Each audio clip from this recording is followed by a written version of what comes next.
চোখ ভারী হয়ে যায় বাবা, চোখটা পুরো ভারী। চোখ বন্ধ করো, চোখ খুলবা না, বন্ধ করে রাখো পুরো বন্ধ। এইটাই তো পছন্দ কিছু না। হবে না, তুমি বন্ধ করো না, খুব বন্ধই করে রাখবা কিন্তু। এটাই তো পছন্দ না না। ওরে ভাই, এই তো চুলকাচ্ছে। কিচ্ছু হবে না, এটা হালকা করে দিয়ে দিস না মানা, দিস না, দিস না মানা। কই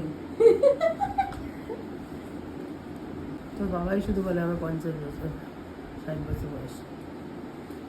চোখ খুলবো না। এই তো ভারী, পুরো চোখটা ভারী হয়ে, চোখে তাকাতে পারছি না। কিচ্ছু দেখি শোনা যায়? লাগছে, দারুণ লাগছে বাবা। এই যে চোখটা ভারী লাগবে। এই যে, এই যে তাকাতে পারছি না। দাঁড়াও, ওইদিকে তাকাও।